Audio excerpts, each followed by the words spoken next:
Now the Three Martini Lunch with Greg Corombos and Jim Garrity. And welcome, everyone, to the Thursday edition of the Three Martini Lunch. Ian Tuttle of National Review in for Jim Garrity today. I'm Greg Corombos of Radio America. Good, bad, and crazy martinis for conservatives today as usual. And Ian, when it comes to good martinis, decisions by the D.C. government don't make the list very often, but it does today thanks to the Washington Times story that reads, Washington, D.C. will drop its appeal of a federal court ruling that overturned the city's ban on carrying handguns in public. That, according to D.C. Attorney General Karl Racine. City attorneys will instead focus on defending concealed carry laws adopted by legislators in the months after U.S. District Court Judge Frederick Scullin Jr. declared the ban was unconstitutional. Up until the ruling in July, D.C. residents could only legally possess registered firearms in their homes. They couldn't take them out of their homes at all. So little by little, the Second Amendment is getting some fresh air in Washington, D.C. here, Ian.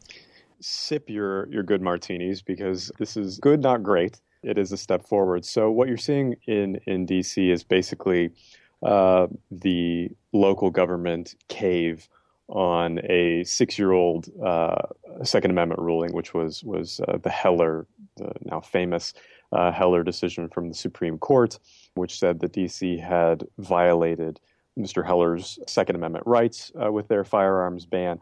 D.C. has been slowly accepting that decision under a great deal of pressure. So what this new move says is that they're going to stop putting their efforts in defending a ban that is unlawful and turn their efforts toward enforcing their new concealed carry regulations. So what that'll look like is something like what you have in New York, where you don't have a firearms ban, but you have effectively a licensing and regulatory structure that is so onerous that it's extremely difficult to actually carry a firearm in the city. In New York City, for instance, one of my colleagues has followed this more closely, but it's several $100s to go through the permitting and training and all the rest, so that it effectively boxes out anyone of reasonable or restricted means who might actually want to carry a firearm. So that's what you're going to see in D.C. All of that said, that's still ultimately able to be challenged as well. And what the D.C. Government's capitulation on this does indicate is the strength of Second Amendment sentiment, even in sort of one of the bastions of urban leftism. Yeah, and there's a good book out there called Emily Gets Her Gun. She's a former Washington Times reporter who documented her entire process of trying to register a firearm in Washington, and it is quite a bureaucratic mess. As you mentioned, this certainly doesn't make gun owners truly free. It also says here in the current Washington Times piece, gun owners have criticized the permitting scheme as too restrictive, citing the fact that the Metropolitan Police Department requires proof of a good reason why a gun owner would need to carry a firearm for protection. So liable to be challenged at any moment. Yeah, you have to think so. All right, on to the bad martini now, and sadly, we see this far too often, but it's happening once again at a university in Kenya. This is the CNN version of the story. A swarm of gunmen stormed a Kenya university before dawn Thursday, opening fire and taking hostages. At least 15 people were killed at Garissa University College. According to the Kenyan Interior Ministry, as many as 550 others are unaccounted for at the campus that had about 815 students. According to CNN affiliate Citizen TV, the other reports we're getting out of this, Ian, is that they essentially, this is Al-Shabaab, the terrorist based in Somalia, coming in and essentially saying, are you Muslim or Christian? If you're Christian, boom. They just shot him on the spot. There's dozens that are injured, and we can only pray for the safe release somehow of those that were abducted. But once again, it shows that the barbarism here knows no bounds. It's absolutely horrific. And, of course, it's a developing situation, so we're not clear on all of the details yet. But as you point out, the reports that are coming out suggest that this was not at all, as Al Jazeera put it, an indiscriminate attack. There was a great deal of discrimination going on and continuing to go on. It's a story that, unfortunately, is apropos for Holy Week, We talk a great deal about and think a great deal about religious liberty struggles here in the United States, and we'll get to some of that momentarily.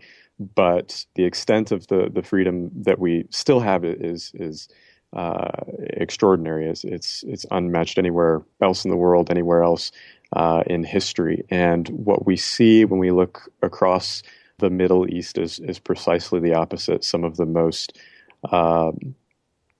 vile, horrendous restrictions on the fundamental right of conscience that puts Christians in Kenya, Christians in Saudi Arabia, Christians in Iraq and Syria, as we've seen particularly over the past several months with ISIS, in life-threatening danger. They spend their days wondering if today will be their last. But one of the things that you see, I had the privilege of talking with a prominent priest who operates one of the few remaining Christian congregations in Baghdad, who has said the situation there, and I'm sure it's similar across the region, is one, in fact, of joy, of incredible simplicity, of a true sort of purity of faith, one that's refined by the harrowing circumstances that believers face each and every day. So it's this event in Kenya is a reminder to those of us who don't have to suffer these things, that we're that we Christians are in a community that extends far beyond the walls of our local church or our local community, and that we have a responsibility and a prayerful duty to those who are suffering across the world. It's as I said, it's apropos that this is happening at this moment in the church calendar. Very well said, Ian. On to the crazy Martini now, and you mentioned discrimination in terms of how al-Shabaab was killing folks at this university. The big debate still in this country is discrimination, allegedly, over the Religious Freedom Restoration Act. Indiana legislators today say they've made their fixes, although they didn't go into much detail about what they are. The media in this story have been probably worse than we even expected. Essentially, many different outlets went trolling around for different businesses who would refuse to cater a gay wedding. They found one in Walkerton, Indiana, which is in the northwest part of the state between Valparaiso and South Bend, and they found a father and daughter who operate a restaurant called Memories Pizza, and she simply said, we're Christians, we don't feel comfortable catering that type of event, but anyone is welcome to come into the shop and get a pizza. The vitriol here is hard to summarize. They've had threats of death, many different death threats, threats of arson to the establishment. They've essentially closed for the time being, and they believe as a result of all the threats they're getting, they may never reopen. So once again, the tolerance is so obvious in this one. Absolutely. And the last story certainly puts this one in perspective.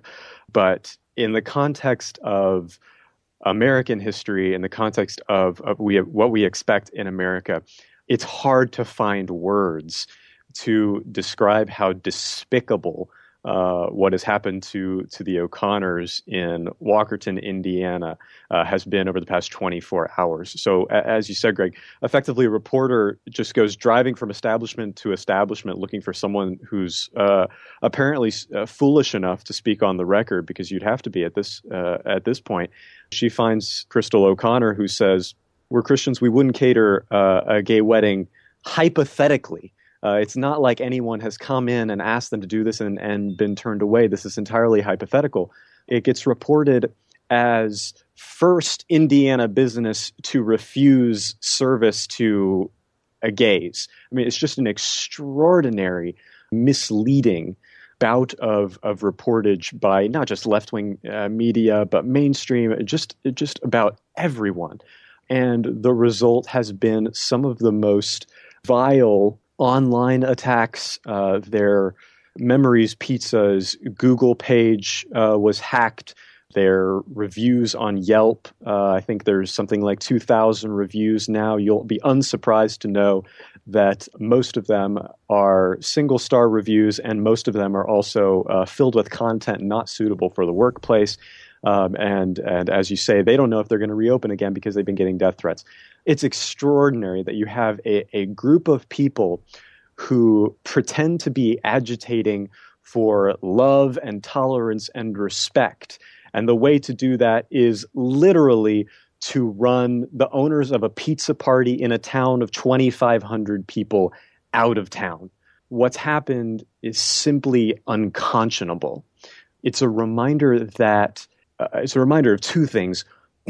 One is the left has no concept, at least this group of sort of activist leftists has no concept of religious liberty. It's an idea that doesn't exist in their minds as something fundamental, despite the fact that as soon as religious liberty goes, all other liberties will go as well. It's the fundamental ground of the liberal democracy that we love and cherish in the United States, and the consequences will redound to their detriment as well. Second point, this goes to show that the Religious Freedom Restoration Acts being passed in all of these states and at the federal level have never been more important. When you have mobs like this, not Christian mobs or mobs of religious believers going after LGBT establishments, any of this, I would challenge anyone to name an establishment operated by a member of the gay community that has experienced anything like the odium that's come down on the O'Connors. In fact, it's religious liberty that's under threat, and that's why these RFRA laws are so important. That's what the left has proved by its behavior over the past 24 hours. They've made the case for us, so I suppose we have them to thank for that. Yeah, certainly the case, and an excellent point that you've made, and the founders certainly made, Ian, and that's that there are certain inalienable rights that come from God, and the second that is no longer recognized and people think they come from government, then those rights can be taken away in a heartbeat. That's right.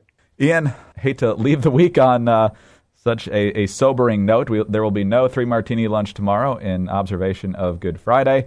Ian, have a blessed Easter, and we'll talk to you down the road. You as well, Greg. Ian Tuttle of National Review, and for Jim Garrity, I'm Greg Corombos of Radio America. Thanks for being with us today, and Jim and I will be back on Monday for the next 3 Martini Lunch.